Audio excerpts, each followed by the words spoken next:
Come on, let's praise the Lord. Palakpakan natin ang ating Panginoon. Hallelujah. Thank you, Lord Jesus. Praise God. Maaari na po tayong umupo.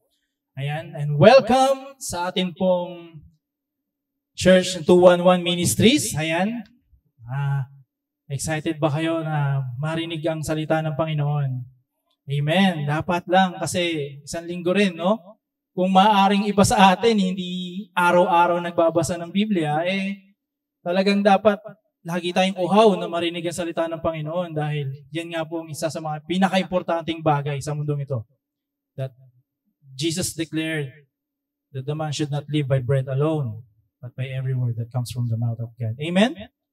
Amen. Ayan. So, ngayon, ako yung nakatayo rito sa harapan. Ini-imagine ng iba, bakit siya? Kumanta siya rin yung mag-preach. Yes. Ayan, dahil, alam niyo po, kung sa mga hindi nakakaalam, si Pastor Dennis kasi ay nasa Masbate ngayon para i-assist naman yung mga church natin ng 211 din na nasa Masbate. Ayan, nandun yung mga pastor, so siya rin yung naka-assign doon to preach naman. No? Matagal-tagal din kasi panahon nang muli siya nakabalik doon. So, ayan, ngayong araw na to, ang ating pag-uusapan ay alam naman na natin. No? Dahil ang month ng August, ang pinag-uusapan po natin, so all about acceptable faithfulness. Ayan. So, maaaring sa inyo, siguro, baka may iba na nagugulumianan, pero let the Holy Spirit speak to you today sa ating pag-uusapan. Ayan. Wait lang. Makalimutan ko at mayroon pala ako nito. So, sa ating pag-uusapan, ayan, Galatians 5:22-23, sabi dyan, but the fruit of the Spirit is love, joy, peace, patience, kindness, goodness, faithfulness, gentleness, and self-control. Against such things, there is no law. So, bakit nabanggit ng Lord na against these things, there is no law? Naisip na ba natin na, bakit nga ba? Dahil alam naman natin, kapag ginagawa natin ang mga bagay nito, hindi na tayo pwedeng sitahin ng kahit nino man, o sino man. Hindi na tayo pagbabawalan. Why? Because we're doing the right thing. For all these things are all according to the righteousness. Pero ang tanong, bakit yung faithfulness is it about righteousness? Katulad ng joy, love? Kasi kung pag-uusapan po natin yung love and joy, peace, patience, all these words are action words. Okay? So yung faithfulness ba is action? Well, malalaman natin yan. Dahil sa pag-uusapan natin ngayon, no? Kung last time, yung faithfulness kasi ay isang action word. Why? Dahil, kung mabalikan natin yung kwento ni Abraham, right? In many occasions, Abraham obeyed the Lord. No? Diba nung first Sunday, pinag-usapan yung blind faithfulness? And it's all about the character of Abraham, na kung saan tinawag siya ng Panginoon na pumunta ka sa lugar na ito, ngunit hindi alam ni Abraham kung ano yung meron doon. Basta, go to the land that I will show you. Yun lang ang sinabi ng Lord sa kanya. Yet, Abraham obeyed the Lord. Alright?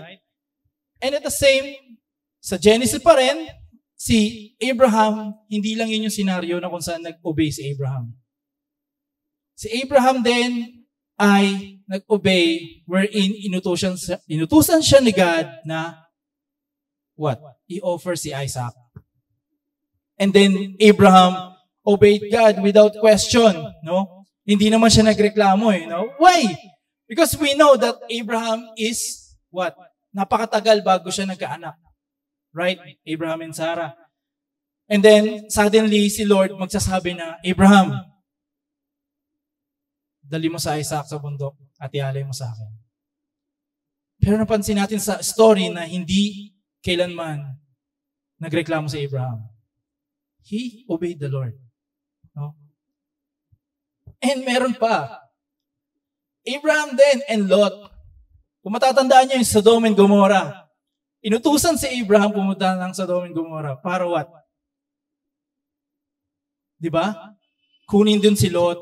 And then, alam din natin, ang nangyari is Abraham nakipag-bargain kay God.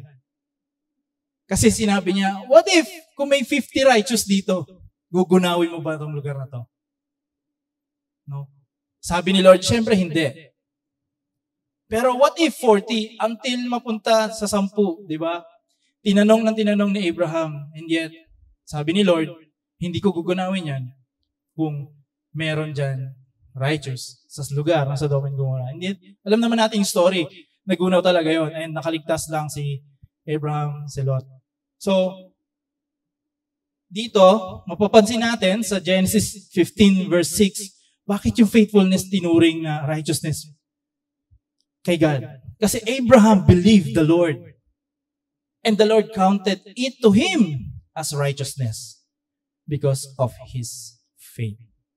So, kung titignan natin, ang faith is matatawag lang na righteousness sa paningin ni God kung yung faith mo is merong action. And all of this, lahat ng inutos ni God kay Abraham ay lahat sinunod niya without hindrance or hesitation. So, yan. So, balikan lang natin. Ang pinag-usapan natin first Sunday is the blind faithfulness. It's all about Abraham. Yan. So, yung living by faith and not by sight. Right? So, sa second Sunday naman, ito yung personal faithfulness. It's all about Cain. No? Babalikan natin si Cain. He followed the Lord in his own term. Okay? Ano ibig sabihin? Sinusunod ko si Lord pero sa gusto kong mangyari. Hindi sa gusto mangyari ni Lord. No? And alam natin, what happened is hindi naging acceptable yung ginawa ni Cain before the Lord. And last week, we talk about acceptable faithfulness. Accepted faithfulness, ito yung kwento naman ni Jesus Christ. Right? No, si Jesus began his ministry when he was 30 years old and he began to preach. Anong word yun? Anong gospel yung preach ni Jesus? It's all about the kingdom of God. When he preached the kingdom of God, mag-follow yung power demonstration. Healing the sick, casting demons, and raising the dead. So, it's all about the message of Jesus Christ na kingdom of God. So, and today, sa ating pag-uusapan, it's all about wandering faithfulness. Wandering, ano bang ibig sabihin ng wandering? Ito yung aimless. Hindi alam yung purpose, yung direction. Para bang sabay lang sa agos. No? Wala akong direction, wala akong purpose kung anong gagawin ko. Basta pupunta lang ako from place to place, but without any goal. Okay? Wandering. So, and the best example na pag-uusapan po natin dito is si Jonah. Right? So, before we go to that, let's understand the purpose of this. To understand that the goal of fruit of faithfulness is not that we will do work for God, but that He will be free to do His work through us. So, naintindihan natin na hindi tayo yung gagawa lamang para sa Panginoon, kundi maging malaya ang Panginoon na kumilos sa buhay natin dahil sinusunod natin ang kanyang nais. Di ba? Kasi hindi naman pwedeng katulad tayo ni Cain na kung saan gusto lang natin yung gusto natin. Pero si Lord, hindi yan yung sinabi ko sa'yo. Di ba? Nataalala nyo rin na sinabi ni Lord when sa life naman ni King Saul. Di ba? He followed the Lord's orders pero meron siyang hindi sinunod talaga totally. No? And God said to him that hindi importante yung obedience pero hindi mo naman finalo ng totally yung sinasabi ko sa'yo. So, ayan. So, in background, pag-usapan natin sino ba si Jonah. So, Jonah, the word of the Lord came to Jonah, son of Amittai, in Jonah chapter 1, verse 1. And in verse 2, go to the great city of Nineveh and preaching against it because its wickedness has come up before me. Alam natin, malala ito. Malala ang nangyayari sa Nineveh. In the eyes of the Lord, hindi tama yung ginagawa ng Nineveh.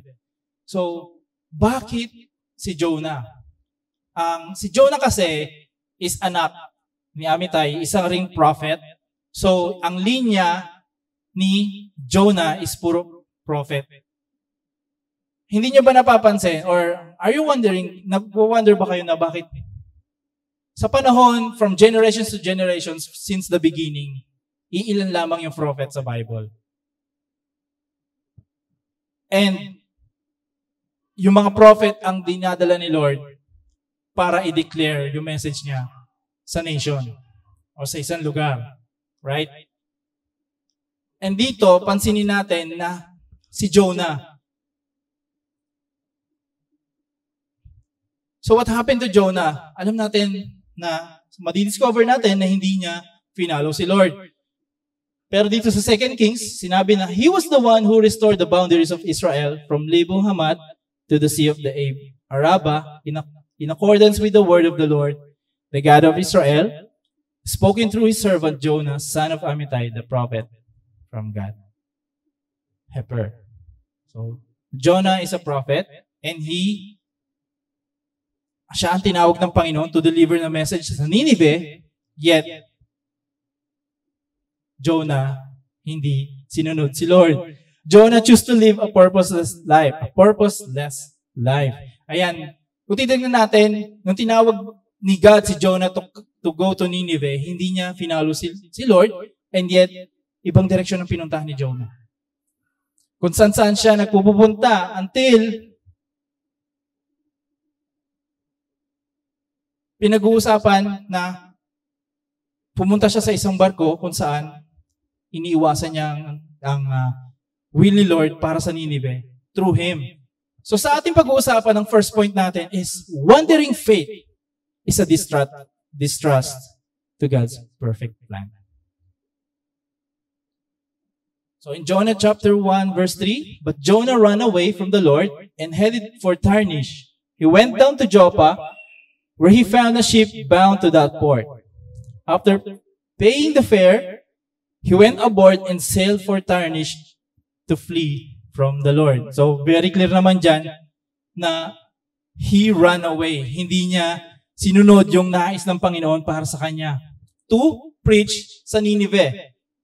Ngunit ang ginawa niya, ayan, sumakay siya ng barko at nagbayad doon and sailed for Tarshish to flee from the Lord. So, sa ating kung titignan natin, no, sa buhay natin, naranasan na natin yung may mga pinapagawa si Lord sa atin, yet hindi natin ino-obey. At alam natin na yung last time na sinasabi na ang faithfulness, it's a joint venture with God. Right? Hindi ito, it's all about you. It's all about ano ang nais ng Panginoon. Kasi alam natin kapag nag-obey tayo, when we put our faith sa sinasabi ng Panginoon, and then we do it, merong blessing. But if we disobey, merong curse. So dito, nakikita natin na hindi nagtitiwala si Jonah sa sinasabi ni Lord. Diba? Pero pinili si Jonah na mag-preach sa Nineveh. Sa dami-dami ba naman ng tao, bakit si Jonah pa? Naisip ba natin ito na bakit pwede naman pumili si Lord ng iba na magpipreach para sa Nineveh? Eh, ang kulit-kulit ni Jonah ayaw niyang sumunod. Pero bakit si Jonah pa rin? Because he was destined. No? Siya talaga yung tinawag. He was chosen para mag-preach sa Nineveh. So, ayan. So, hindi dapat tayo nag-wonder, but we should trust God for His perfect plan for us. Though hindi natin nakikita ito eh. Kasi hindi naman nagbibigay si Lord ng something na ipapagawa sa atin, nakita mo na agad yung future in your own eyes.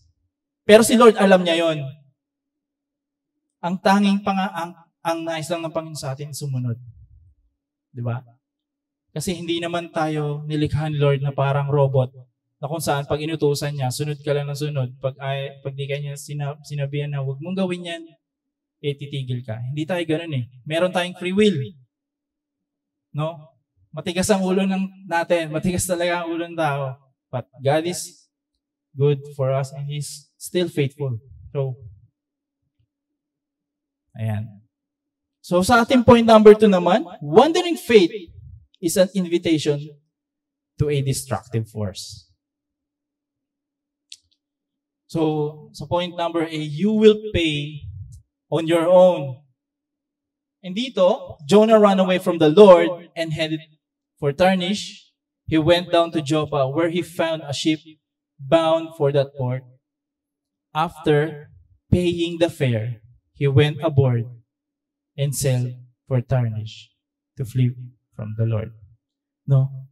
Kita natin na yung provision ni God, imbis na sumunod siya, kapag tayo hindi sumusunod sa Panginoon, alam niyo nangyayari? Salo natin lahat eh. Hindi naman sa hindi tayo pinapansin ng Panginoon, kundi hinahayaan ka niya kasi yun ang gusto mo. Hindi ka niya pipilitin. Okay, sabi.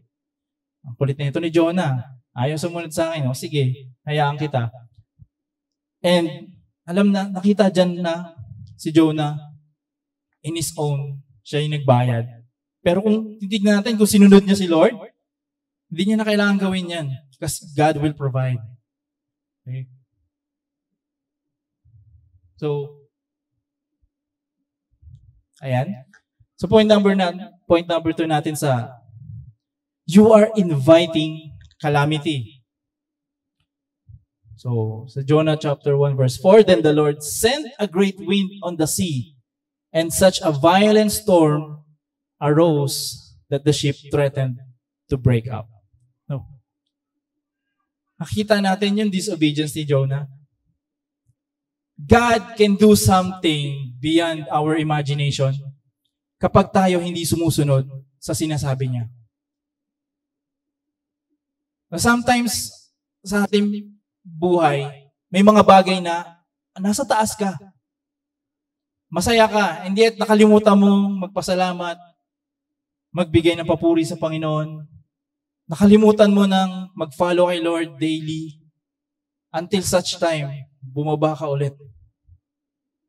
Andun mo marirealize, grabe. Kung may pagkakataon man na binibigay ni Lord, inaaprobahan niya yung mga bagay na pwede mangyari sa'yo. Para lang ma-realize mo na wala ka na sa tama or wala ka na sa purpose ni God. So, yan, nangyari. Alam natin na dumating yung malakas na bagyo. And then, your place of comfort is vulnerable. So, sa Jonah, ganun pa rin. Then the Lord sent a great wind on the sea, and such a violent storm arose that the ship threatened to break up. Imagine, napakalaking barko nito. No? Pero walang-wala to. Kung sa laki ba naman ng dagat, tapos bumabagyo, kayang biyakin. No, kung iaalaw ni God, 'di ba? Pero God is good, hindi niya naman hinayaan na mangyaring totally sira talaga yung barko. Kumbaga, alarm lang 'yon or warning sa mga tao para magising si Jonah at that time na, Jonah, ano na nangyayari? Asan ka na, 'di ba? So, dito naman, you can be a curse to your community. So dito sa Jonah chapter 1 verse 5, all the sailors were afraid and each cried out to his own God. And they threw the cargo into the sea to lighten the ship. But Jonah had gone below deck where he lay down and fell into a deep sleep. Parang si Jesus to, natutulog nung bumabagyo. Pero different story yon. Kung makikita natin dito, takot na takot yung mga kasama ni Jonah. Sabi nila, ano ba nangyayari? Bakit ganito? No? And then, isa-isa nilang tinapon yung mga laman ng barko para lang gumaan, para lang, alam mo yon, hindi sila lumubog. Tapos si Jonah natutulog lang sa ibaba. Ang sarap ng buhay. Di ba? Patulog-tulog lang bumabagyo. Kung titingnan natin dito, alam niyo kung minsan, kapag merong disobedience ang isang tao, or merong unrepented sin, iba't ibang bagay nangyayari. It's either kung hindi man sa'yo, sa family mo, merong curse. The same way na pinapakita dito na si Jonah yung nagdi-disobey pero lahat ng kasama niya na nasa paligid niya. Diba? Kawawa din. Nadadamay sila. So, anong nangyari? Yung personal idea will only brings trouble to you. Then they took Jonah and threw him overboard, and the raging sea grew calm. Kapansin natin. After that, nung na-realize nila, nung tinanong, si Jonah, tinanong siya ng isa sa mga nasa barko. Sabi niya, anong ginagawa mo dito? And then, inamin ni Jonah na ako talaga yung dahilan kung bakit bumabagyo. No? Alam natin yung story yan. And then, they decided to throw Jonah into the sea. And then, dun lang nangyari na kumalma yung dagat.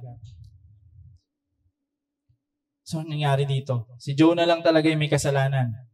And sa kanya, siya lang din naman yung magsasuffer noon later on. So, dito, pinapakita lang na you can run but you cannot hide from the Lord.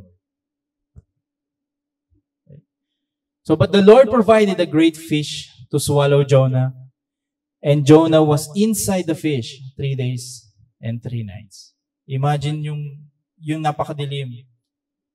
Di ba yung parang walang kailaw-ilaw, walang liwanag na kahit ano, hindi pa nga uso yung flashlight before, and nasa loob ka pa ng tiyan ng isda na kung saan, alam natin, maraming tubig. So, imposible din na makapagbukas siya ng posporo doon.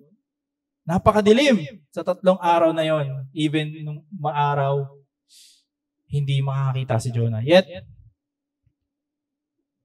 alam mo ang tao kapag naliligaw ng landas, may pinoprovide si Lord na someone para tulungan yung taong yun. Or tayo, kapag tayo hindi na sumusunod, or nawawala na tayo sa nais ng Panginoon, there's someone na pinapadala si Lord sa atin to remind us na, hey, there's a God. Only na dapat maniwala tayo. Kung anong dapat niyang gawin, sundin natin. So,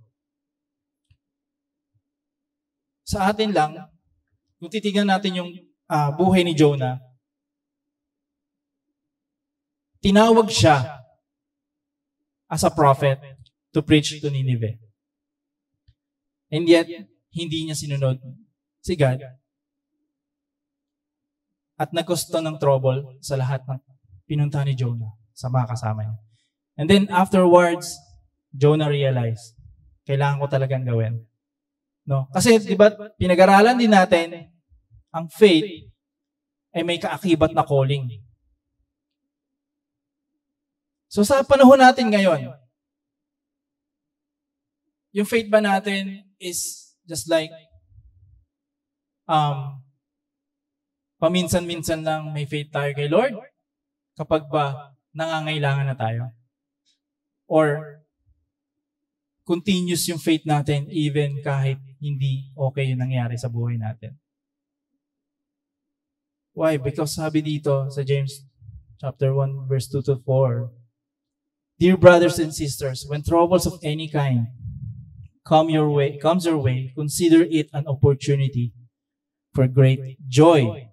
For you know that when your faith is tested, your endurance has a chance to grow. So let it grow, for when your endurance is fully developed, you will be perfect and complete, needing nothing. So, purihin ng Panginoon dahil sa kabila ng mga unos, sa kabila ng mga nangyayari sa buhay ng tao, natin, kanya-kanya tayong pinagdadaanan. isang dahilan kung bakit inaalaw ng Lord yun is for us to trust Him. Dahil yun lang naman. Sino pa ba ang tutulong sa atin? Kundi ang ating Creator, si God. Dahil siya nakakaalam, siya may purpose, alam niya na kung saan ka papunta. Ang tanging kailangan mo lang, sumunod.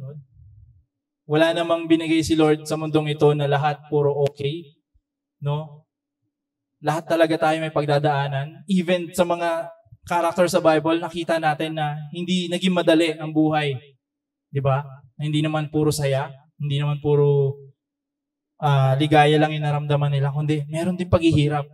Ngunit sa kabila ng paghihirap na yon, tinuturo sa atin ng Panginoon na magtiwala tayo sa Kanya. Kasi siya nakakaalam ng ating patutunguhan. Diba?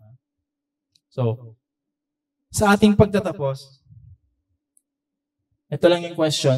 Is God in partnership with you today or working against you? So, kung ikaw ay salungat sa kalooban ng Panginoon, ano ang naisip mong reward? Ayan. So, tayo po yung manalangin. Praise the Lord. Dear God in heaven, Lord God, we praise you and we honor God for today. Kung ano man po ang narinig ng mga kasama namin sa hapong ito, Lord. It is you, Lord God, na your still small voice, God, nagpapaalala or nagsasabi sa amin ng dapat namin gawin magmula ngayong araw nito, Panginoon. Because faith without doing is nothing, Lord God. Alam po namin yan, Panginoon, na ang pananampalataya namin ay hindi lang nakaakibat, Panginoon, sa mga ng bagay na ginagawa mo. Ngunit, ganun din, Panginoon, na kahit sometimes may hirap kaming pagdaraanan. It's part of our journey and your purpose for us to grow and to trust you more, God. Salamat, Panginoon, sa hapong ito, and I pray, Father God, also to bless your children in this place at sa mga wala rin dito, Panginoon. Bless them, ingatan mo sila. And sa mga may sakit, Panginoon, karamdaman, Lord God, I declare your presence, O God, that they are healed now in your holy name, Lord Jesus Christ. Thank you. All this we pray in your holy name, in your powerful name, Lord Jesus Christ, our King. Amen and amen. Praise God.